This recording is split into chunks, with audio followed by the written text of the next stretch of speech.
Chapter 22.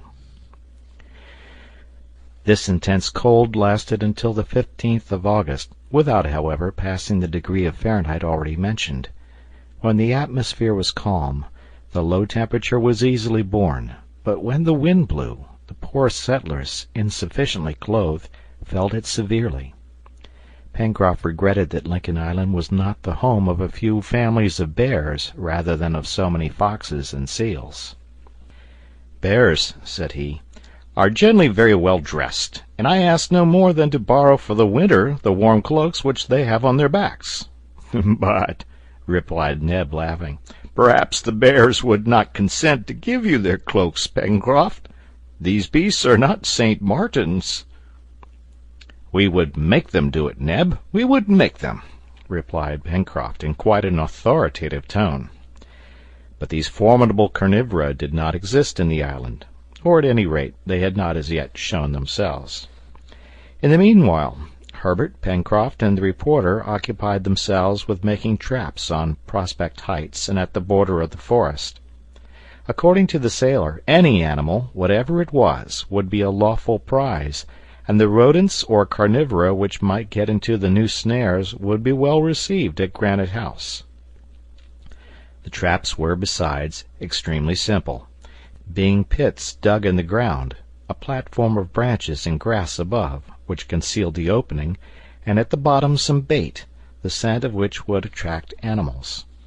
It must be mentioned also that they had not been dug at random, but at certain places where numerous footprints showed that quadrupeds frequented the ground. They were visited every day, and at 3 different times during the first days specimens of those Antarctic foxes which they had already seen on the right bank of the Mersey were found in them. "Why, there are nothing but foxes in this country!" cried Pencroft, when for the 3rd time he drew one of the animals out of the pit. Looking at it in great disgust, he added, "Beasts which are good for nothing." "Yes," said Gideon Spilett, "they are good for something." "And what is that?" "To make bait to attract other creatures." The reporter was right, and the traps were henceforward baited with the foxes' carcasses. The sailor had also made snares from the long tough fibers of a certain plant, and they were even more successful than the traps. Rarely a day passed without some rabbits from the warren being caught. It was always rabbit, but Neb knew how to vary his sauces, and the settlers did not think of complaining. However, once or twice in the 2nd week of August, the traps supplied the hunters with other animals more useful than foxes, namely, several of those small wild boars which had already been seen to the north of the lake. Pencroft had no need to ask if these beasts were eatable. He could see that by their resemblance to the pig of America and Europe. "But these are not pigs," said Herbert to him. "I warn you of that, Pencroft." "My boy," replied the sailor, bending over the trap and drawing out one of those representatives of the family of Sus by the little appendage which served it as a tail, "let me believe that these are pigs." "Why?" "Because that pleases me." "Are you very fond of pig, then, Pencroft?" "I am very fond of pig," replied the sailor, "particularly of its feet, and if it had 8 instead of 4 I should like it twice as much." As to the animals in question, they were peccaries belonging to one of the 4 species which are included in the family, and they were also of the species of tajacu, recognizable by their deep color and the absence of those long teeth with which the mouths of their congeners are armed. These peccaries generally live in herds, and it was probable that they abounded in the woody parts of the island. At any rate, they were eatable from head to foot, and Pencroft did not ask more from them. Towards the 15th of August, the state of the atmosphere was suddenly moderated by the wind shifting to the northwest. The temperature rose 7 degrees, and the accumulated vapor in the air was not long in resolving into snow. All the island was covered with a sheet of white, and showed itself to its inhabitants under a new aspect. The snow fell abundantly for several days, and it soon reached a thickness of 2 feet. The wind also blew with great violence, and at the height of Granite House the sea could be heard thundering against the reefs. In some places the wind, eddying around the corners, formed the snow into tall whirling columns, resembling those waterspouts which turn round on their base, and which vessels attack with a shot from a gun.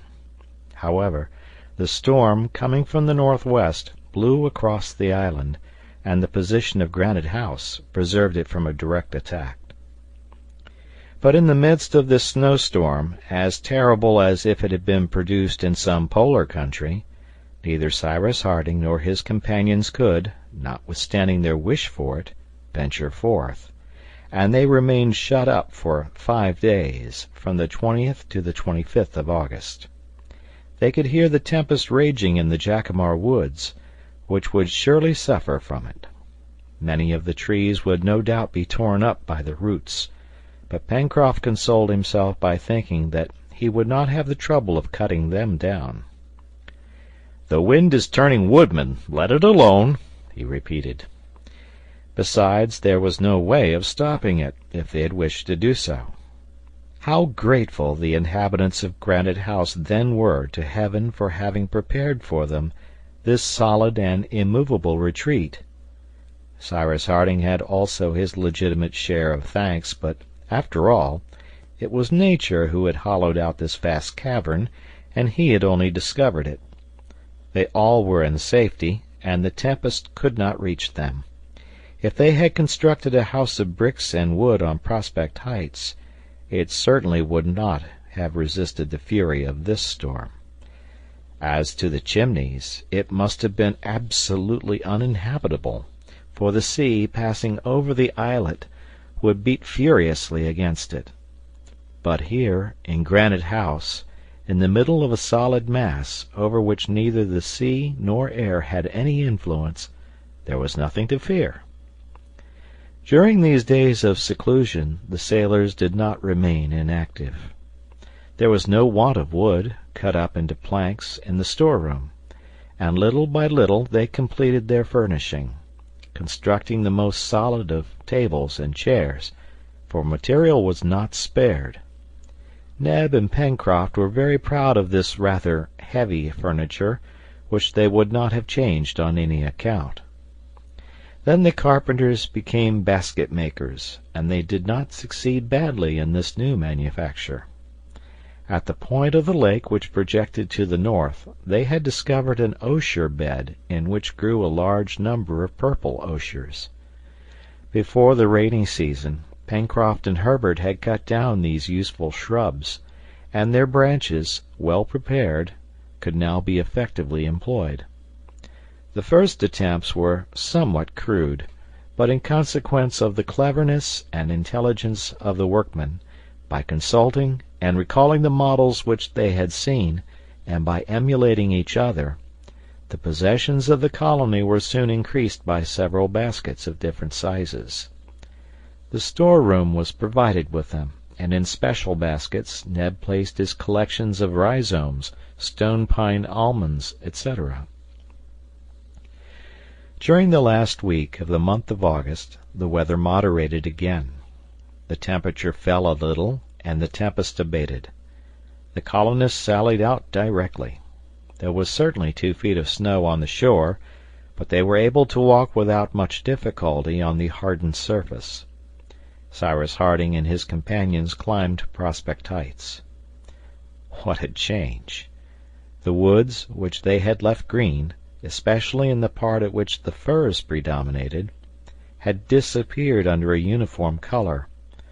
All was white from the summit of Mount Franklin to the shore, the forest, the plains, the lake, the river. The waters of the Mersey flowed under a roof of ice, which at each rising and ebbing of the tide broke up with loud crashes. Numerous birds fluttered over the frozen surface of the lake. Ducks and snipe, teal and guillemot were assembled in thousands.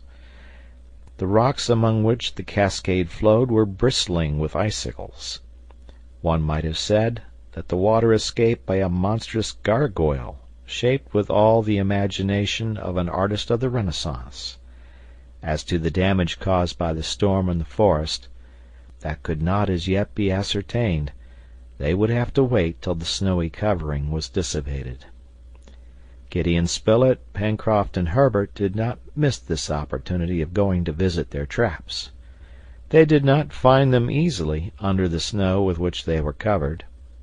They had also to be careful not to fall into one or other of them, which would have been both dangerous and humiliating, to be taken in their own snares. But happily they avoided this unpleasantness, and found their traps perfectly intact. No animal had fallen into them, and yet the footprints in the neighborhood were very numerous, among others, certain very clear marks of claws.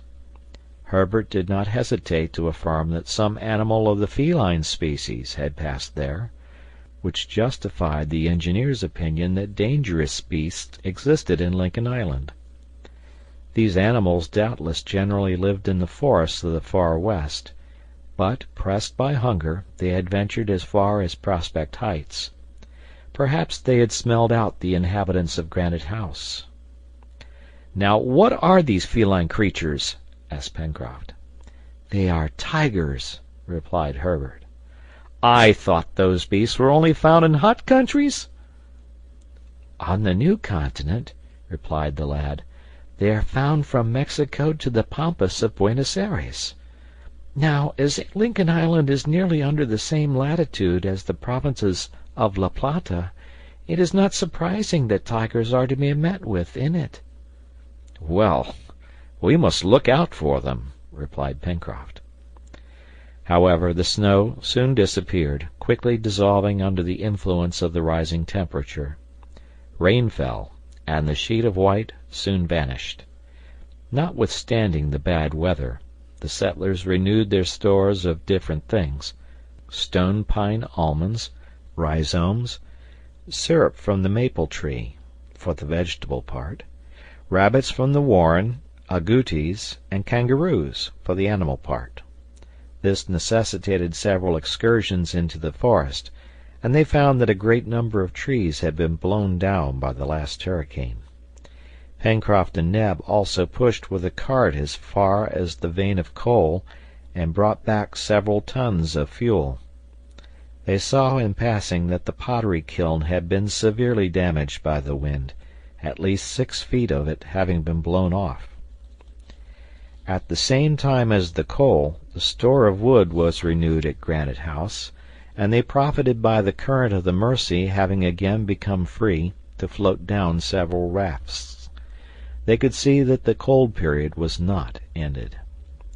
A visit was also paid to the Chimneys, and the settlers could not but congratulate themselves on not having been living there during the hurricane. The sea had left unquestionable traces of its ravages. Sweeping over the islet, it had furiously assailed the passages, half filling them with sand, while thick beds of seaweed covered the rocks. While Neb, Herbert, and Pencroft hunted or collected wood, Cyrus Harding and Gideon Spilett busied themselves in putting the Chimneys to rights, and they found the forge and the bellows almost unhurt, protected as they had been from the first by the heaps of sand. The store of fuel had not been made uselessly. The settlers had not done with the rigorous cold. It is known that, in the northern hemisphere, the month of February is principally distinguished by rapid fallings of the temperature. It is the same in the southern hemisphere, and the end of the month of August, which is the February of North America, does not escape this climatic law. About the 25th, after another change from snow to rain, the wind shifted to the southeast, and the cold became suddenly very severe. According to the engineer's calculation, the mercurial column of a Fahrenheit thermometer would not have marked less than 8 degrees below zero, and this intense cold, rendered still more painful by a sharp gale, lasted for several days. The colonists were again shut up in Granite House, and as it was necessary to hermetically seal all the openings of the façade, only leaving a narrow passage for renewing the air, the consumption of candles was considerable. To economize them, the cavern was often only lighted by the blazing hearths, on which fuel was not spared. Several times one or other of the settlers descended to the beach in the midst of ice which the waves heaped up at each tide, but they soon climbed up again to Granite House, and it was not without pain and difficulty that their hands could hold to the rounds of the ladder. In consequence of the intense cold, their fingers felt as if burned when they touched the rounds. To occupy the leisure hours, which the tenants of Granite House now had at their disposal, Cyrus Harding undertook an operation which could be performed indoors. We know that the settlers had no other sugar at their disposal than the liquid substance which they drew from the maple, by making deep incisions in the tree. They contented themselves with collecting this liquor in jars, and employing it in this state for different culinary purposes, and the more so, as on growing old, this liquid began to become white and to be of a syrupy consistence.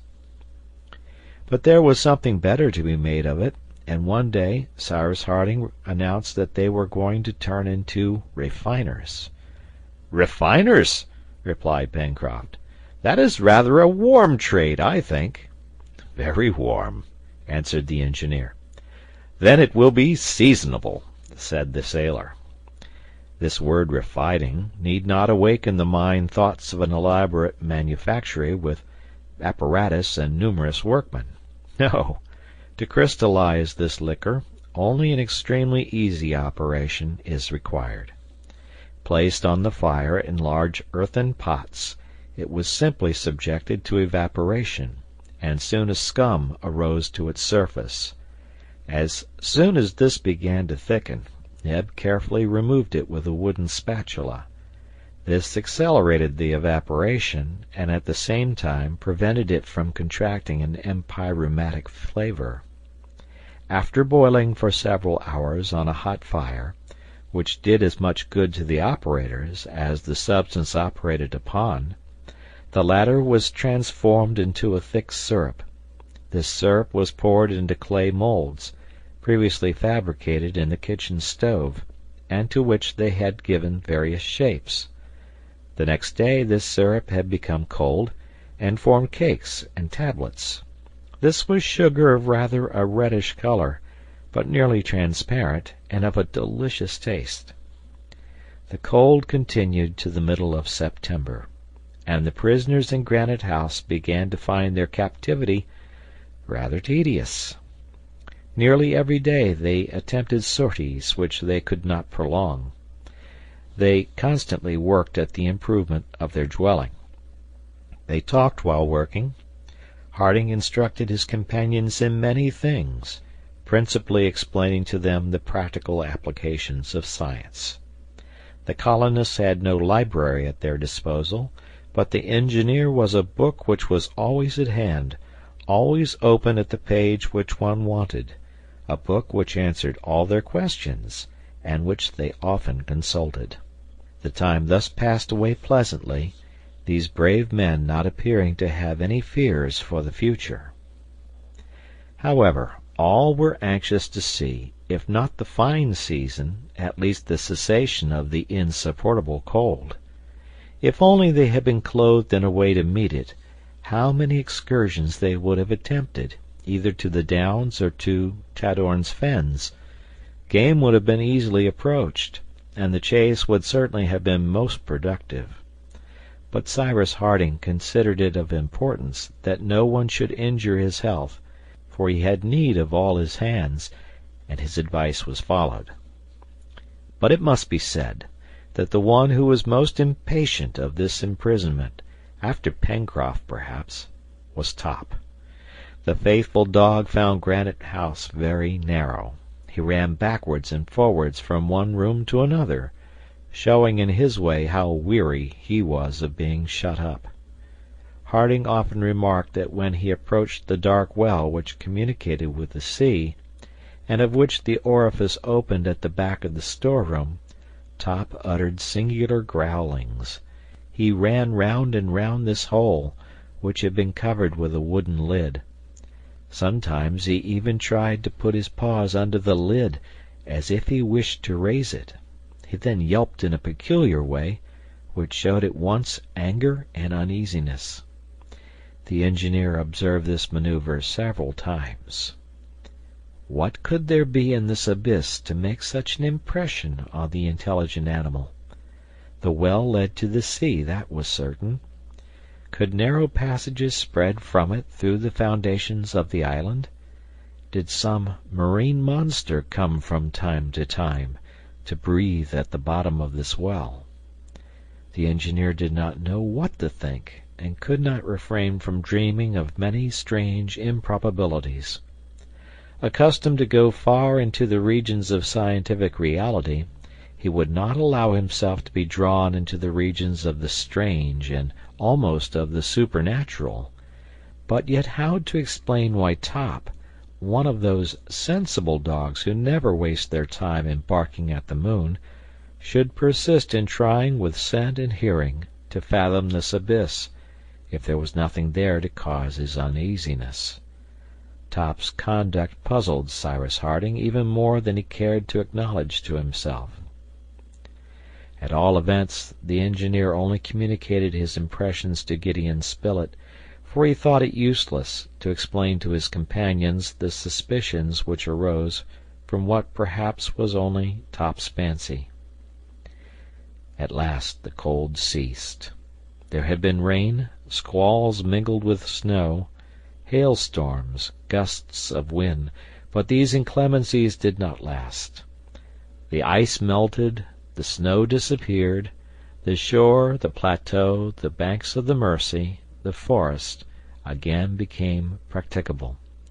This return of spring delighted the tenants of Granite House, and they soon only passed in it the hours necessary for eating and sleeping. They hunted much in the second part of September, which led Pencroft to again entreat for the firearms, which he asserted had been promised by Cyrus Harding. The latter, knowing well that without special tools it would be nearly impossible for him to manufacture a gun which would be of any use, still drew back and put off the operation to some future time, observing in his usual dry way that Herbert and Spilett had become very skilful archers, so that many sorts of excellent animals, agoutis, kangaroos, capybaras, pigeons, bustards, wild ducks, snipes, in short, game both with fur and feathers, fell victims to their arrows, and that consequently they could wait. But the obstinate sailor would listen to nothing of this, and he would give the engineer no peace till he promised to satisfy his desire. Gideon Spilett, however, supported Pencroft. "If, which may be doubted," said he, "the island is inhabited by wild beasts, we must think how to fight with and exterminate them. A time may come when this will be our first duty." But at this period it was not the question of firearms which occupied Harding, but that of clothes. Those which the settlers wore had passed this winter, but they would not last till next winter. Skins of carnivora or the wool of ruminants must be procured at any price, and since there were plenty of musmons, it was agreed to consult on the means of forming a flock which might be brought up for the use of the colony.